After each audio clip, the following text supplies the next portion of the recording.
You show up. That is just who you are. You remember the things people mentioned in passing 3 months ago, and you follow up on them. You drive across town when someone needs you. You rearrange your schedule, cancel your plans, absorb other people's panic, and convert it into practical help because that is what you do. You are the one people call, not because they asked whether you could handle it, because it was assumed that you could, that you always could, that you were built for it. And you are. You are very good at it. The giving flows easily, naturally. It feels most of the time like the most authentic expression of who you are. But there is something else happening underneath it that is harder to look at. Something you probably don't talk about. Maybe something you have never fully admitted even to yourself. When someone tries to do something for you, really tries, not just gestures, but actually shows up, something in you resists it.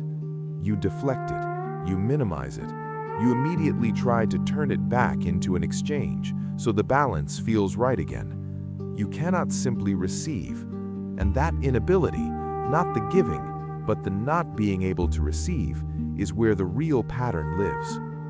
This is the psychology of people who are always the giver and never the receiver. And it is not about generosity. It is about something much older than that. Nobody becomes a chronic giver by accident. The pattern always has a source, and the source is almost always the same thing in different forms. A situation, usually early in life, where giving was the safest way to belong, where being useful was the thing that made you acceptable, where your value in a relationship was conditional on what you provided rather than who you were. Sometimes it comes from a parent who showed love transactionally, who was warm when you performed well, distant when you didn't, who praised you for being helpful, responsible, easy, and whose attention quietly withdrew when you needed something yourself. You learned in that environment what love looked like from the outside. It looked like service. It looked like meeting needs. It looked like making yourself indispensable to the person you needed. And so you became that.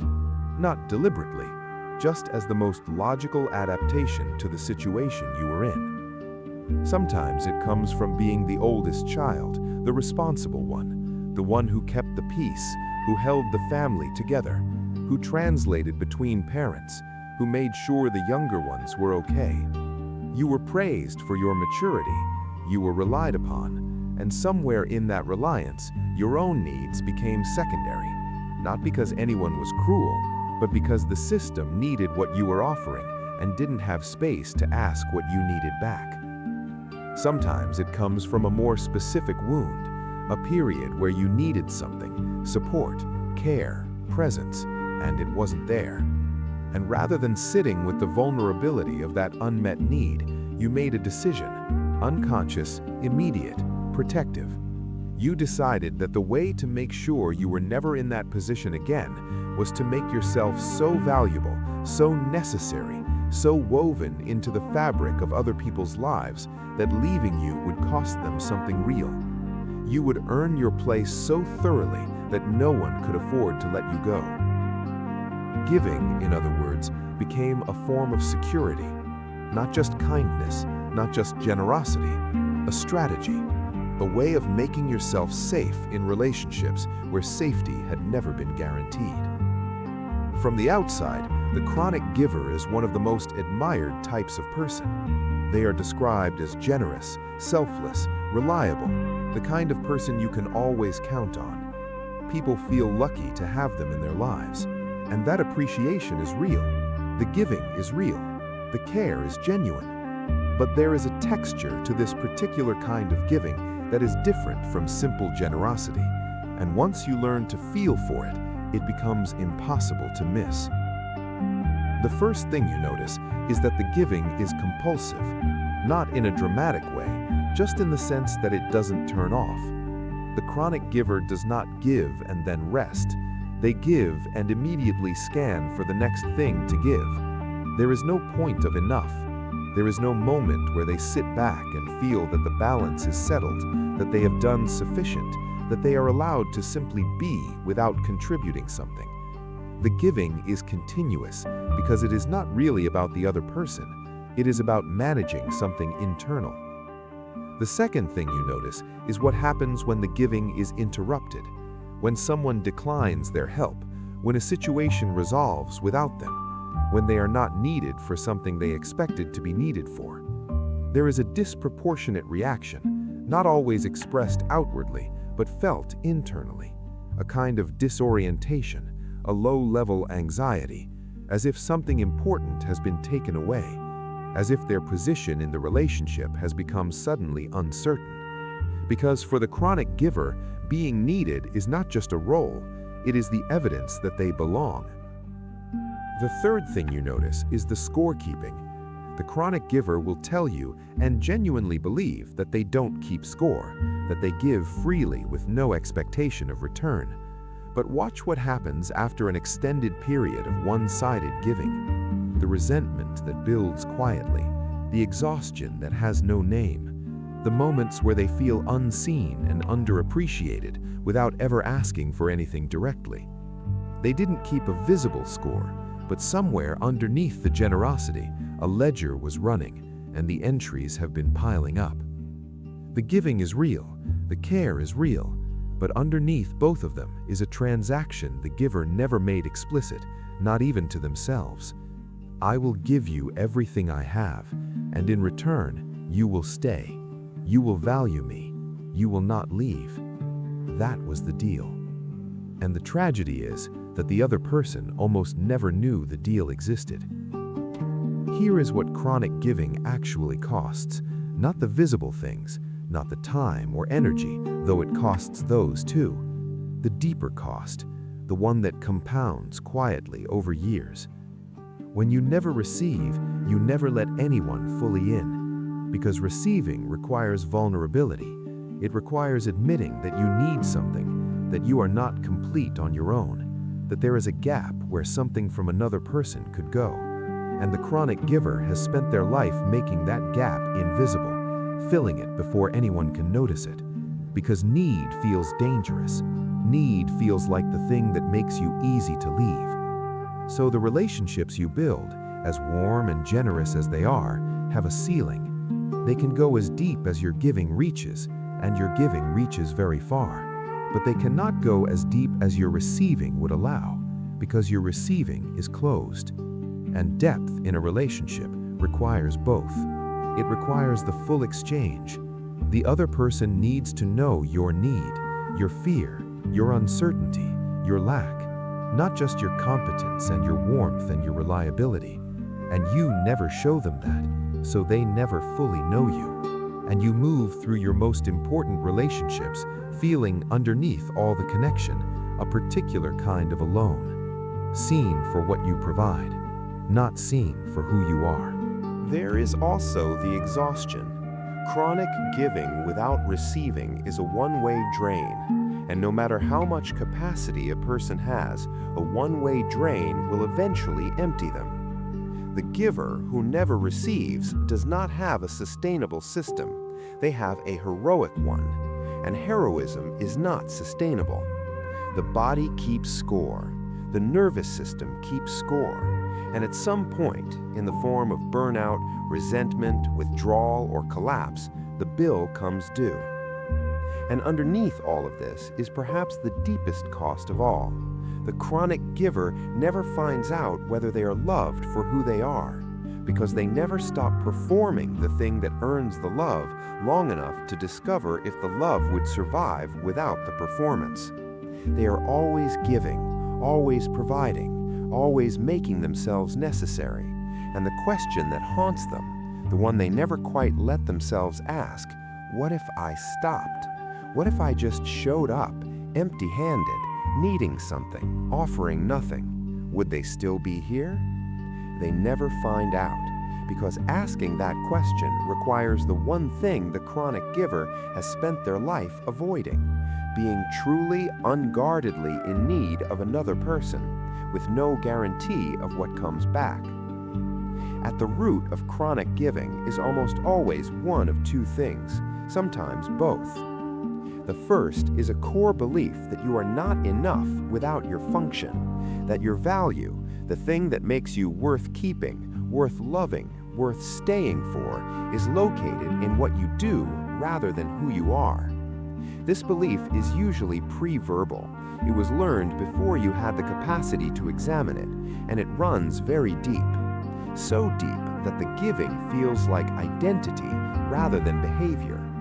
When you try to stop, it doesn't just feel uncomfortable, it feels like disappearing. Like if you stop providing, there will be nothing left of you that anyone would want to keep. The second is fear, specifically the fear of being a burden, the fear that your need, raw, unearned, not wrapped in anything useful, is too much for people.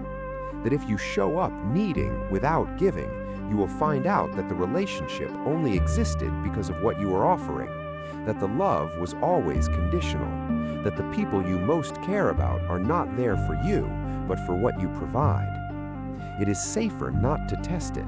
It is safer to keep giving, because as long as you keep giving, you never have to find out. Both of these are understandable.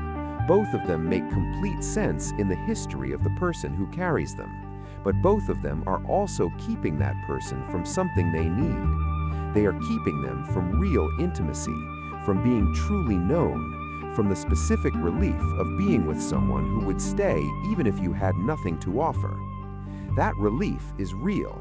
That kind of relationship is possible, but you cannot get there while you are performing. You can only get there by stopping long enough for someone to prove to you that they are still there when the performance ends. Think about the last time someone did something genuinely kind for you. Not a favor, something real, something that took effort, something that said, "I see you and I wanted to do this for you." What did you do with it? Did you let it land? Did you sit in it for even a moment and just feel it? Or did you immediately minimize it, deflect it, make a joke about it, say it was too much, redirect it back into an exchange you could manage? And think about the last time you were struggling, really struggling, not with a practical problem, emotionally struggling. Who did you tell? Did you tell anyone? Or did you manage it privately, process it alone, present the resolved version once you were through it, if you mentioned it at all? Think about the gap between how thoroughly you know the inner worlds of the people close to you and how thoroughly they know yours. Is it equal, or is the knowledge flowing mostly in one direction? Because here is what chronic giving does to that gap. It makes the giver an expert on everyone around them and a stranger to themselves in the context of those relationships. You know their fears, their patterns, their histories, their needs. They know your competence. They know your warmth. They know you as the person who shows up, but they do not know your fear. They do not know your loneliness. They do not know the question underneath all the giving. Am I enough without this? Would you still be here if I had nothing to offer? That question is the most vulnerable thing you carry, and as long as you keep giving, you never have to ask it. But you also never get an answer. And the not knowing is its own kind of lonely, surrounded by people who love you for what you give, and never quite sure if any of them love you for what you are. Generosity is a beautiful thing. Showing up for people, caring deeply, making yourself reliable, none of that is wrong. None of that needs to stop. But there is a version of generosity that is free, that gives because it wants to, and rests when it doesn't, that receives gracefully because it knows that receiving is part of the full exchange, not a weakness in it, that does not need to be needed in order to feel safe, that can show up empty-handed sometimes and trust that the relationship will hold. That version is what you are moving toward, not away from giving, toward giving that doesn't cost you your wholeness, giving that doesn't require you to stay invisible in your own relationships, giving that coexists with receiving, with need, with vulnerability, with the willingness to be known in the places you have always kept hidden. The first step is small. It is not a dramatic vulnerability. It is not a confession or a breakdown or a complete reversal of everything you have built. It is just one moment where someone offers you something and you let it land. You don't deflect it. You don't minimize it. You don't immediately give something back. You just say thank you, and you mean it, and you let the weight of it settle in your chest for a moment without converting it into anything else. That is the beginning. One moment where you let someone give to you. One moment where you are on the receiving end and you stay there long enough to find out that you survive it, that the relationship doesn't break because you needed something, that the person is still there, that you are still you. You have been giving for a very long time. You are very good at it. But the people who love you, the ones who actually see you, they do not only want what you can give, they want you, the full version, the one that needs things sometimes, the one that doesn't always have it together, the one underneath the giving. And that version has been waiting, quietly, for a very long time to be allowed out. Next episode, there is a person who feels like a stranger in every room they walk into, who has never quite been able to locate the feeling of truly belonging anywhere. Not at home, not with friends, not in any group that was supposed to claim them. They have been on the outside their whole life, not because they were rejected, but because something in them never believed they were allowed to be fully in. That one is next.